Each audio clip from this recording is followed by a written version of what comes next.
teman-teman, di sini saya akan membahas atau lebih menjelaskan tentang pertemuan kedua, yaitu tentang proses terjadinya gangguan jiwa dalam perspektif keperawatan jiwa.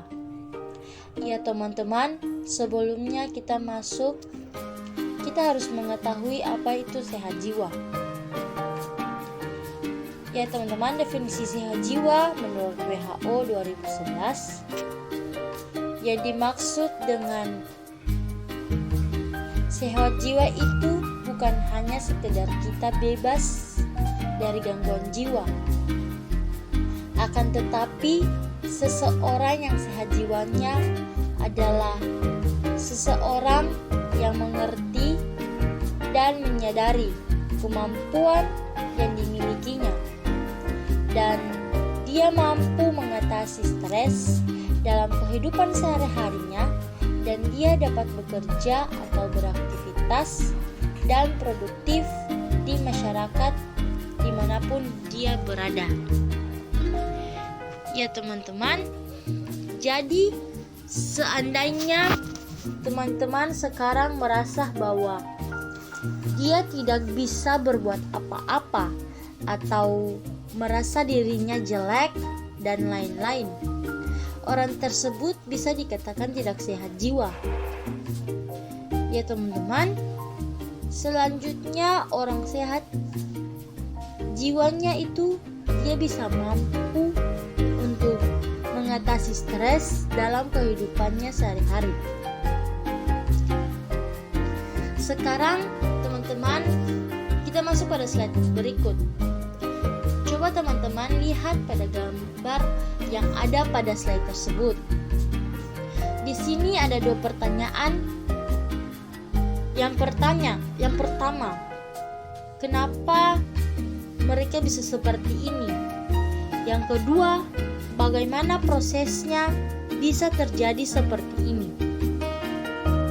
Ya teman-teman, jadi pada umumnya orang-orang pasti berpikir bahwa gangguan jiwa itu disebabkan oleh hal-hal yang negatif seperti santet atau diguna-guna yang membuat sampai seseorang itu mengalami gangguan jiwa.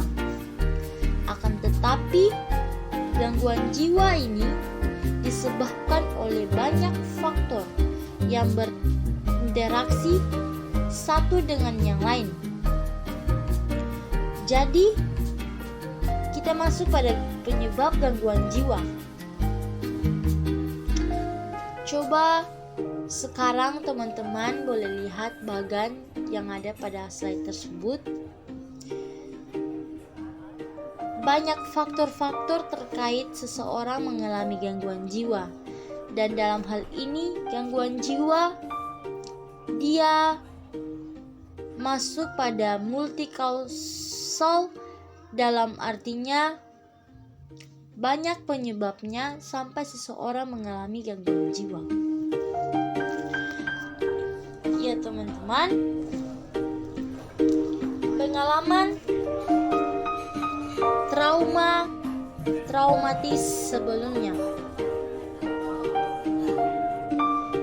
Penelitian Court J. Heron J. Turfalci et al. 2019 terhadap 4.000 pasien psikosis menemukan bahwa pada usia 18 tahun 83,8% dari responden pernah mengalami trauma pada masa kecil. Penelitian ini menemukan responden yang mengalami 3 atau lebih jenis terutama, yaitu seksual abuse, physical abuse, emotional abuse, and substance abuse pada masa kanak-kanak berisiko 4,7 kali mengalami gejala psikotik. Penelitian selanjutnya oleh Traulessen, IM, Bendel, S.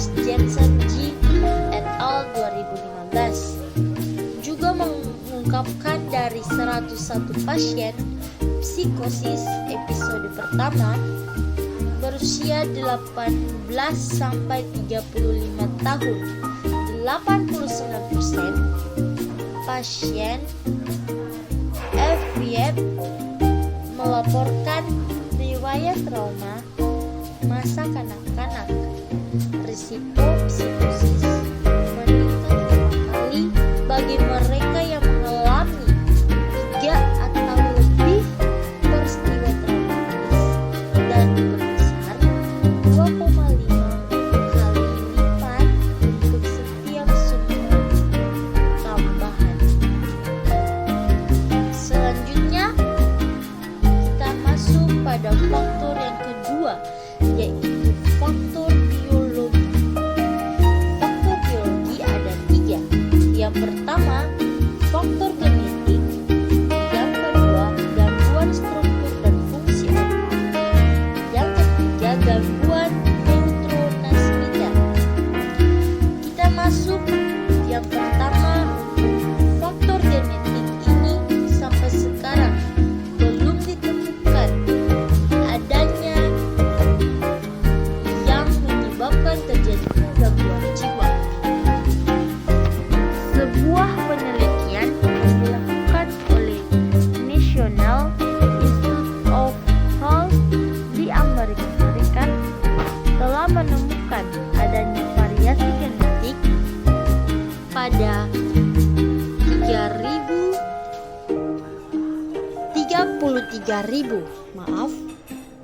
33.000 pasien dengan diagnosa skizofrenia, autis, ADHD, bipolar disorder, dan mayor depressive disorder.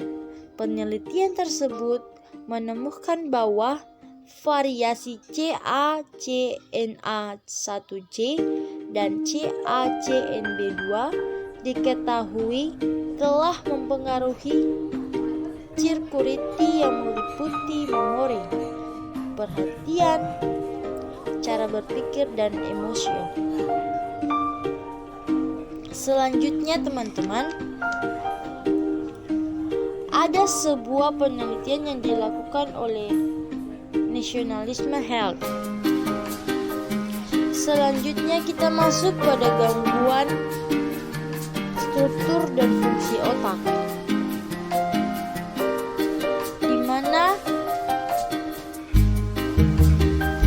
Fries and Fries 2011. Yang pertama, hipoaktivitas lobus frontal. Efek menjadi tumpul,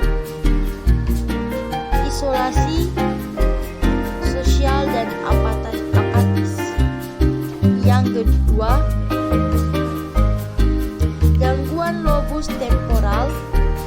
Itu dikaitkan dengan munculnya waham halusinasi dan tidak mampu mengenal objek atau wajah. Yang ketiga, gangguan prefrontal. Skizofrenia, gejala negatif seperti apatis, efektif tumpul, serta miskinnya ide dan pembicaraan. Bipolar disorder, munculnya episode depresi, perasaan tidak bertenaga dan sedih, serta menurunnya kemampuan kognitif dan konsentrasi. Yang terakhir, disfungsi sistem limbik, waham, halusinasi, serta gangguan emosi dan perilaku. Ya teman-teman, di sini penelitian dari MD Hunter pada tahun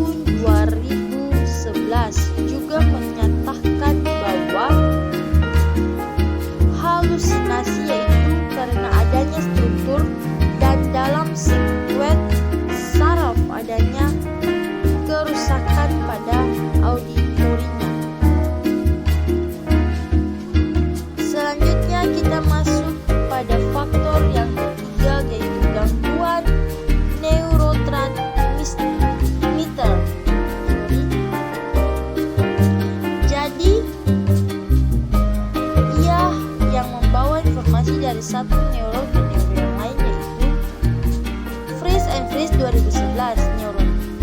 Neurotransmitter adalah senyawa organik endognesus membawa sinyal di antara neuron.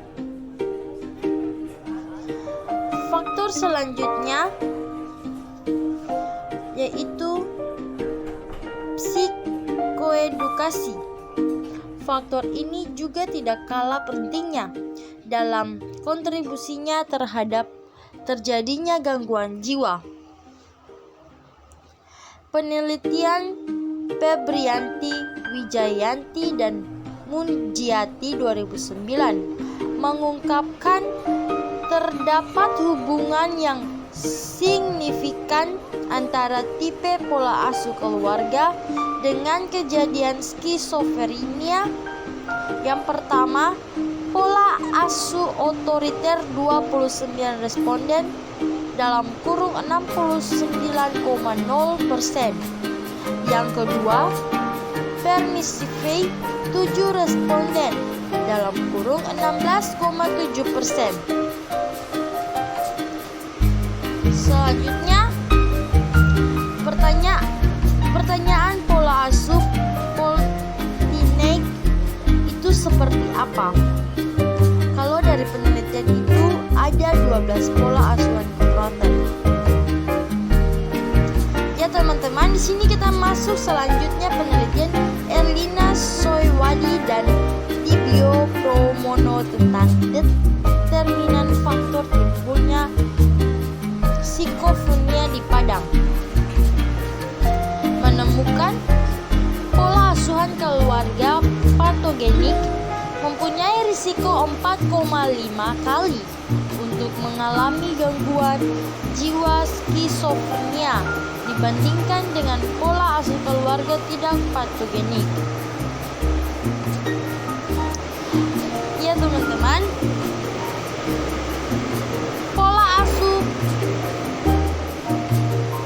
patogenik itu seperti apa? Kalau dari penelitian ada 12 pola asuh patogenik.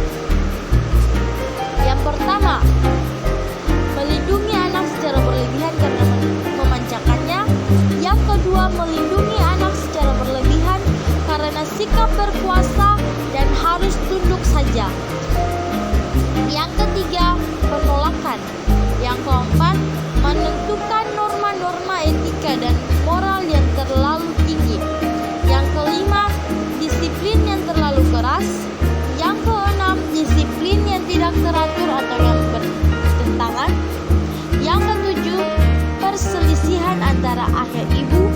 Yang kedelapan, perceraian.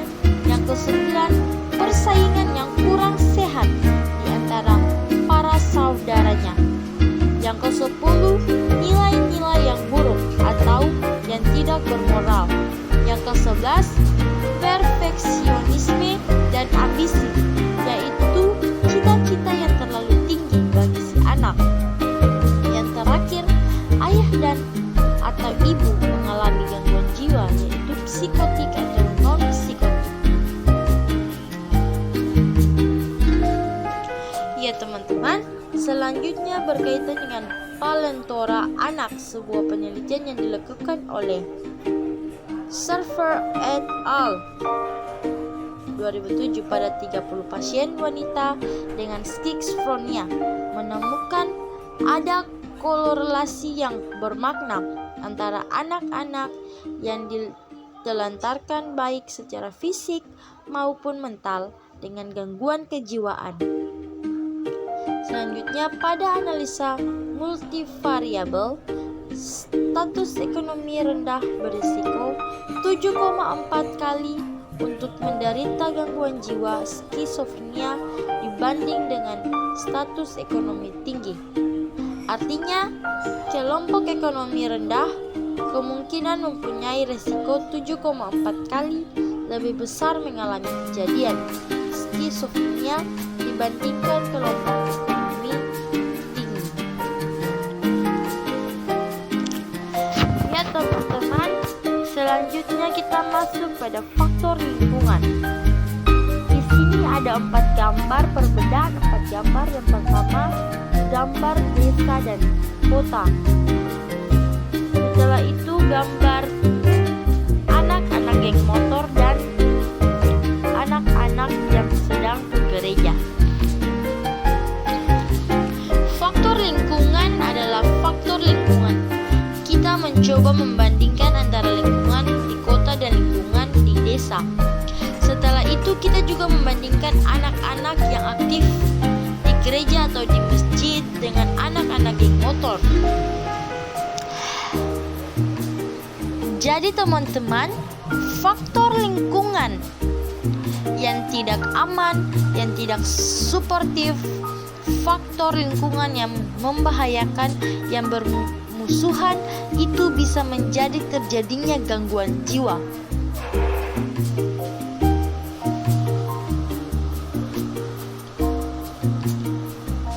Yang terakhir, kita masuk pada faktor pemahaman dan keyakinan, di mana penelitian Suryani 2011 juga menemukan ada hubungan antara kekuatan iman dengan kejadian gangguan jiwa pada pasien yang mengalami halusinasi pendengaran.